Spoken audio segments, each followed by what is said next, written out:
Hi there, it's Manal from Miniscraftboutique. Thank you for watching my video today. Today I am going to share this beautiful, luxurious gift box for you to make and gift chocolates to your loved ones this Valentine's Day. Pretty simple, no difficult measurements at all, no difficult cutting because it involves minimal cutting and it's just scoring and creating a shadow box for your gift. It's basically a deconstructed shadow box, and I'll be explaining in the video later. So let's just crack on and let me show you how to make it. Okay, so for this box we're obviously going to need chocolates, and I have 2 packs of chocolates over here which have the packing of 3. Okay, and over here I have cut out some of the embellishments and the pieces of cardstock that you're going to need. I've already prepared 1/2 of the box, and for the other half I'm going to show you what do we need. So for this you need 2 pieces of cardstock that measure 4.5 by 6, and on the 4.5 inches side you are going to score at 1/2 inch, 2 inches, 2.5, and 4. Okay, so you're going to do the same scoring on these 2 pieces. You need 2 pieces of cardstock that measure 4 by 4.5 inches, and on the 4.5 inches, which is your long side, you're going to again score at 1/2 inch, 2 inches, 2.5, and 4. Now rotate it, and on the short side, which is the 4-inch side along the edge, you are going to score at 1/2 inch, past the first score line just up till the second score line, and then at 3.5 past the second score line and up to the second score line. So if I bring it closer, you'll see that I have made these 1/2 inch score lines on both the sides, right and left, just up till the second score line. All right, this was the scoring. And also for the lid that's going to cover the chocolates, you need a piece of acetate that measures 6 inches by 8 inches, and on all 4 sides you're going to score at 1.5 inches. So you need to just push a little bit harder on the acetate because it's stiff, and you just have to push through it. So again on 1.5 inches.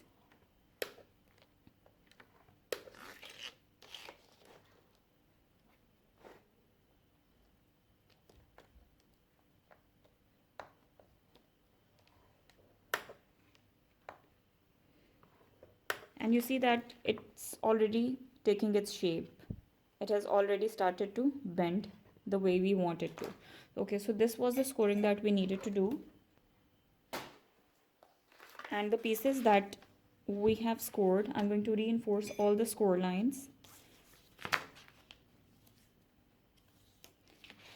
So this is basically a deconstructed shadow box, and if you have been making shadow boxes earlier, you'll know that it's not difficult at all.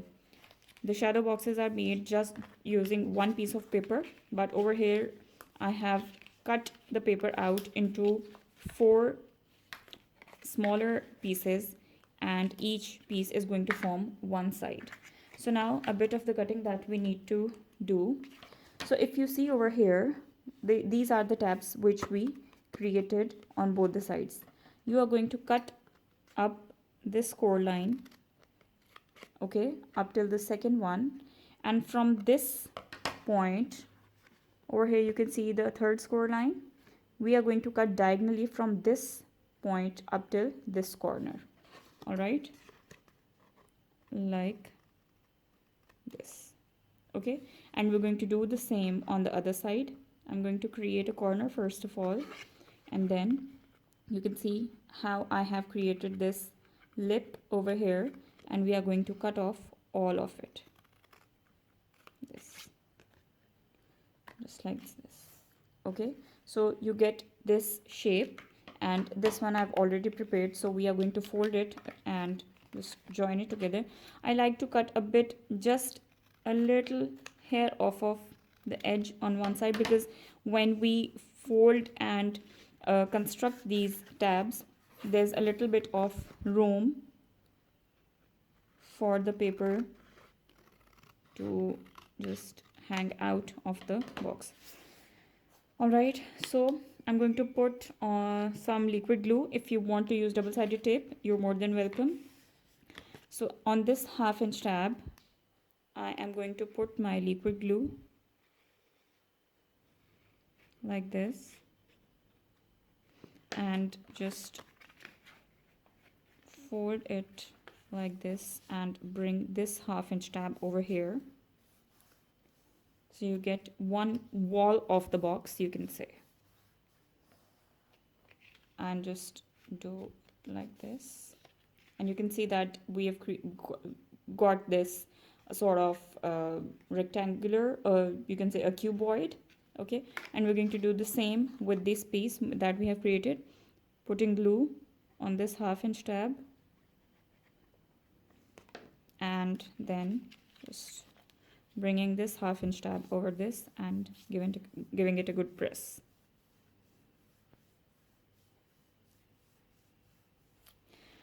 All right, so these are all our walls ready. I can see a tad bit hanging out, so I'm going to quickly cut this off. It wasn't much, so it was just a little hair. Okay, so now to construct the box, we are going to use the short sides like this, and these longer ones are going to come and join over here like this. Okay, now make sure that like this, and this is going to be the bottom of our box. Now make sure that this seam is on the underside of the box and not at the top, because obviously the top is going to be visible. Okay, so let me just quickly put some glue over here on this triangular part and on the square part. Okay, and again making sure that my seam is on the underside, I am going to just slip this inside and line it up like this. Okay, you have to make sure that the corners meet like this and it's neat. Okay, I'm going to use my grid to make sure that it's straight as much as possible. And to add the other side, I'm going to add glue over here, just like I did on the the left hand side. I'm going to do this again and just slip this one in as well.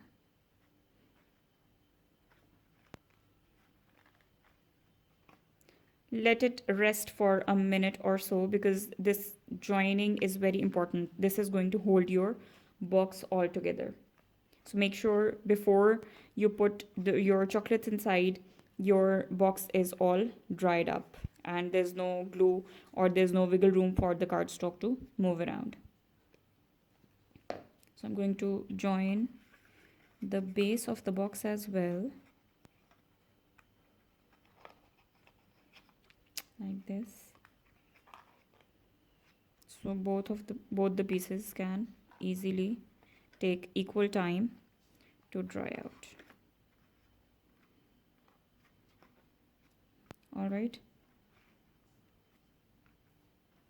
so let it rest, let the glue dry out completely, and then we are going to move on to the next step. I have a piece of cardstock that measures 4 by 6, and I'm going to paste this on the base of the box, and for this I'm going to put glue on these 1/2 inch walls and just carefully place it on top of it. Straighten it out a bit, because that's what the white glue is all about. It gives you a bit of a wiggle room to move your cardstock here and there if there's some kind of mistake. So you see, the box is all ready for your chocolates to be added in. You can alter the size of the box, you can make it in any size. It depends on the thing which you are putting it inside. When I was making this box for chocolates, I just measured the size of the chocolates, and they were so they were almost, you can say, 5 inches. I needed a room of 5 inches just to hold these chocolates. So I added half half an inch on either side. So total you need to have 1 inch more than the length of the thing that you are putting inside. So I'm now going to add the chocolates inside like this. You see how perfectly they fit inside.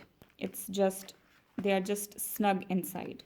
All right, you see, and this is a beautiful box that has turned out.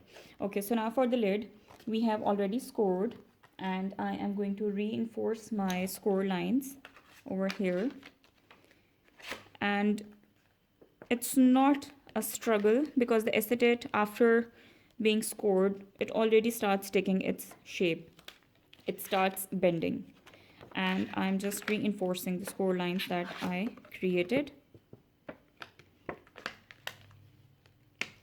Just make sure that your acetate is of good quality. It's not flimsy or it's not floppy, because that's not going to stay afloat on top of the chocolates. Like so. And then the last side as well.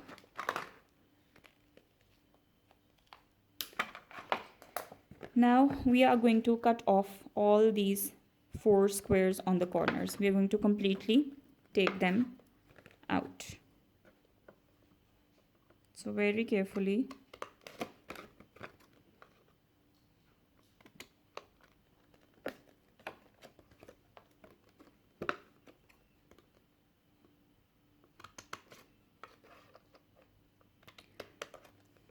I'm not a big person or a big fan who follows Valentine's very strictly. I believe it's not just Valentine's when you need to express your love to your loved ones, but it's just a simple token of love for your friends, for your family, and your near and dear ones who are really special to you.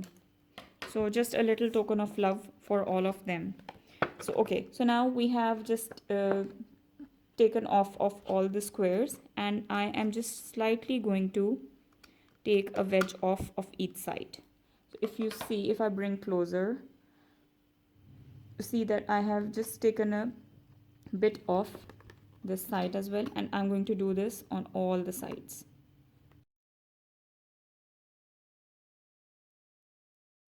And let me bring in the box again. So now just giving it a good press once again, but not too much. I'm going to slide this cover inside. So when putting on the lid, you need to struggle a bit, but not much. So now for the ribbon, I have this white organza ribbon, and I'm just going to cut a good length of it, and we are going to wrap this around the box. You are going to just take one end of the ribbon and you're going to put it like this, and you're going to bring it from the underside like this over here. Okay, like this from this corner. So I'm going to do it once again. This is the corner that you're going to hold, okay, and bring it around like this and like this from this side over here on the underside of the box, and then over here from this side like this. It does seem a bit complicated, but it's not at all.